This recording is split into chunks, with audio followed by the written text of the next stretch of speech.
Bonjour, vous êtes à la chaîne internationale de sabersinfin.com. Muy buenas noches, sean bienvenidos todos ustedes, este es su programa Desde la Trinchera. Nos hallamos en una nueva emisión a través de la señal internacional de sabersinfin.com y estamos muy contentos porque tenemos a un invitado muy especial. Mi nombre es Ignacio Romero. Marco Antonio Gómez. Y Juan José Galván, quien nuevamente nos acompaña. Hace 2-3 semanas estuvo con nosotros, estuvimos platicando sobre el desempeño del general Porfirio Díaz. Nos quedamos hasta la batalla del 5 de mayo. La batalla del 5 de mayo. Y el día de hoy vamos a continuar. Antes de que demos inicio ya en pie, les comentamos que la próxima semana vamos a hablar sobre el bombardero, el B-52 Stratofortress. Este es uno de los bombarderos, o bueno, más bien es el aparato que más años ha estado en servicio de la historia de la humanidad. Participó en Vietnam, en Tormenta del Desierto, o sea, tiene muchísimos años que está en servicio este bombardero y vamos a platicar sobre él. Vamos a comenzar, profesor, ¿en qué nos quedamos? Platíquenos. Pues mis queridos cibernautas, gracias Nacho, muy amable, la lengua se me traba. Muy buenas tardes, noches, una vez más, un honor y un placer estar acá con ustedes, narrando pues la historia heroica de este gran general mexicano, don Porfirio Díaz Mori. Y en la otra ocasión en que tuvimos la oportunidad de estar con ustedes, pues hablamos hasta ese triunfo del 5 de mayo. Y importante, me gustaría recordar un poquito que, por ejemplo, el área geográfica que ocupaba entre el fuerte de Loreto y Guadalupe, estaba cubierta por el general Negrete. Sus tropas eran las que estaban ahí esperando el ataque de los franceses e indudablemente apoyados por esos heroicos y gloriosos Zacapuaxtlas y de Tetela de Ocampo, de Xochiapulco, que en grado heroico derramaron su sangre por legarnos una patria libre y soberana, por defender a la patria. Vale la pena también una vez más mencionar al general Porfirio Díaz, el cual no participó en el primer ataque, sino él estaba lejos, retirado de el Cerro de Guadalupe, en un lugar que se conocía como la Ladrillera de Azcárate, porque esa había sido la orden que había recibido de parte del general, el jefe en mando, el general Ignacio Zaragoza. Recordemos que esa epopeya histórica es gloriosa por el éxito que se obtuvo en ese encuentro, en esa guerra, derrotando las milicias mexicanas a los franceses, los cuales pues se regresaron por donde vinieron, por Chachapa, Mozoc, etcétera, rumbo a Orizaba, y ahí se estacionaron.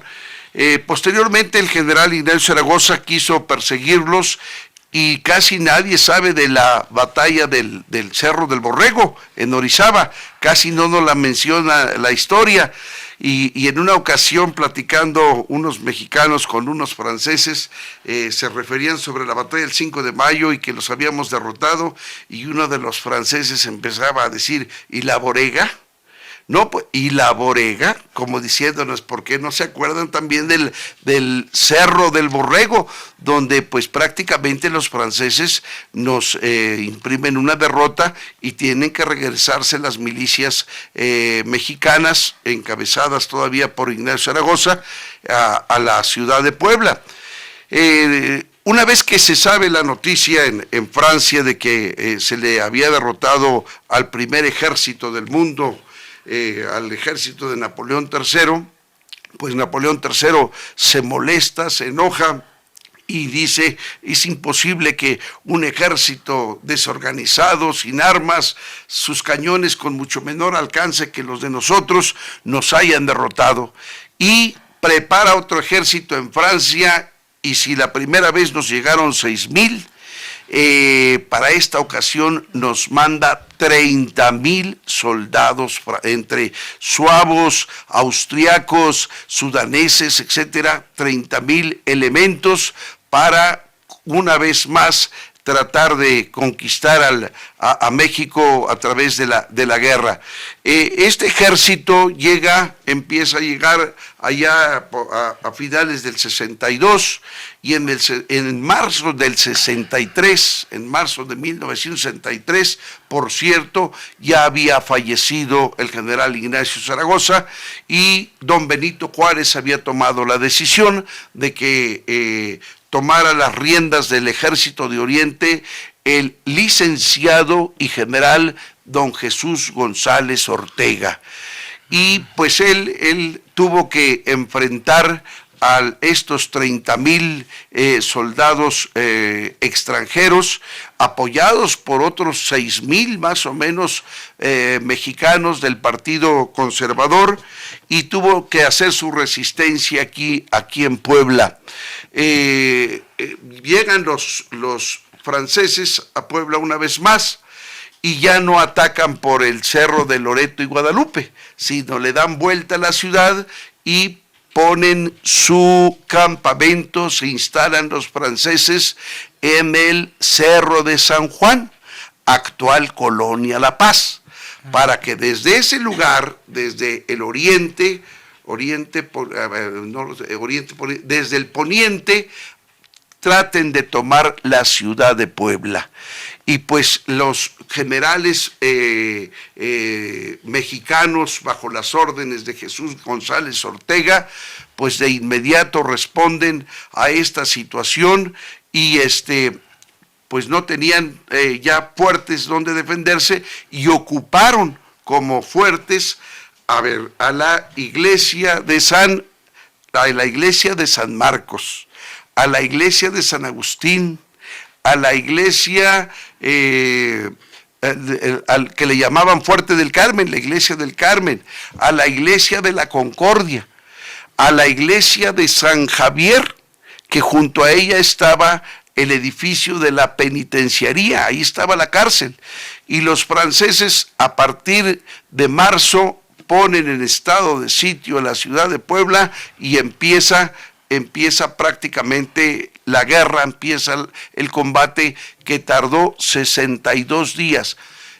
Con lo poco o lo mucho que un servidor de ustedes ha leído, yo siento que este sitio, estas batallas tienen tanto mérito o probablemente más mérito que la batalla del 5 de mayo. ¿Por qué? Porque en grado heroico el ejército mexicano durante 62 días, enfrenta a estas huestes que ya venían con armas, con cañones, venían frescas, etcétera, y empiezan por derribar, bombardear la penitenciaría. Casi la deshicieron, y desde la penitenciaría los mexicanos defendían ese baluarte, o sea, respondían los ataques. Posteriormente atacan también la iglesia de San Javier, horadando prácticamente sus paredes, que recuerden que las iglesias de Puebla, que son casi todas de la época de la colonia, sobre todo el centro histórico, pues estamos hablando de 1 metro, 1,5 metros de espesor, y generalmente de cantera, de ladrillo, de paredes fuertes. Pues era tal el bombardeo que llegaron a ser brechas, orificios, y de esta manera los franceses trataban de penetrar para tomar el centro de Puebla, y los mexicanos, y al frente de ellos, Jesús González Ortega, Porfirio Díaz defendiendo varias manzanas, sobre todo el área de San Marcos, de la iglesia de San Marcos, montaban resistencia, y por un lado en el día a veces los horadaban, o en la noche, y hacían obras de albañilería para volver a tapar y andar corriendo ahí por los pasillos respondiendo al fuego de los franceses. Fueron momentos extraordinariamente heroicos. El área geográfica que podríamos mencionar es más o menos de la iglesia de Santa Anita al Fuerte del Carmen, que es pues nada más y nada menos que el convento del Carmen, la iglesia que se encuentra en la 16 de septiembre y 17 Oriente.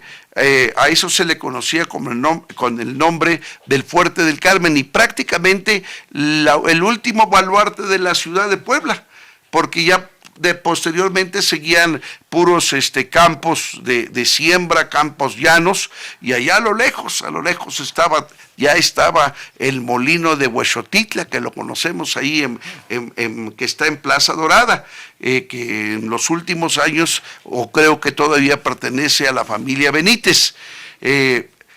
Entonces, geográficamente hablando, vamos a ubicarnos del templo de Santa Anita al Carmen, pasando por las iglesias de La Concordia, Santa Inés, San Agustín, San Marcos, la iglesia de San Javier, que ahora está transformada en una biblioteca, ¿verdad? Esa área fue donde los mexicanos se pertrecharon, las tomaron como fuertes y se defendieron de esa segunda intervención francesa en 1863. Hubo momentos muy heroicos de parte de nuestro ejército, de nuestros generales, de nuestros capitanes. Inclusive hubo un momento, según escritos de algunos franceses, que ya estaban a punto de rendirse una vez más los franceses, porque no podían dominar a los mexicanos, a los generales mexicanos.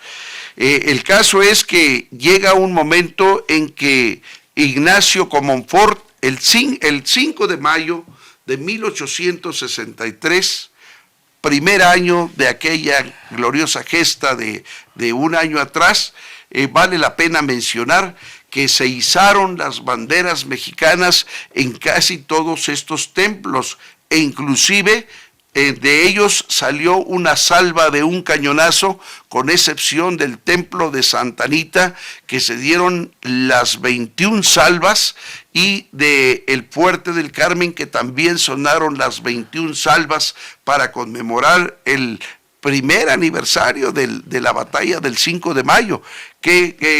Pónganse a pensar nada más qué patriotismo, qué ánimo, que estando en pleno combate, en plena batalla, pues realmente izaron las banderas y dijeron: vamos a echar un cohete, vamos a echar un cañonazo, para recordar ese momento heroico en que batimos por primera vez a los franceses aquí en Puebla. Posteriormente, que ese 5 de mayo desea Ignacio Comonfort apoyar desde afuera a los batallones que estaban en Puebla, que ya no tenían que comer, que ya no tenían balas, que ya no tenían pólvora, que les faltaban cañones, y estaban pasando una amargura, tratando de detener al enemigo. Trata Ignacio Comonfort de llegar con un convoy, y desgraciadamente se dan cuenta los franceses y lo paran prácticamente aquí en Cholula, y le propinan una derrota que lo hacen pues prácticamente huir, ¿verdad? Y de esa manera no llegan ni víveres, ni llega pólvora, ni llegan armas para estos combatientes de Puebla que estaban defendiendo a la ciudad. Entonces, pues llega un momento en que el ejército mexicano ya no aguanta más el sitio, porque se están muriendo de hambre, la pólvora se agota, las balas se agotan, y los franceses pues están recibiendo ayuda por fuera, porque ellos eran los que habían pusieron en estado de sitio a la ciudad de Puebla, y pues toma la decisión Jesús González Ortega junto con sus generales. Toman la decisión de rendir la plaza. Vamos a un pequeño corte. Profesor, le agradecemos su presencia y regresamos. Bonjour, vous êtes à la chaîne internationale des sabersinfin.com.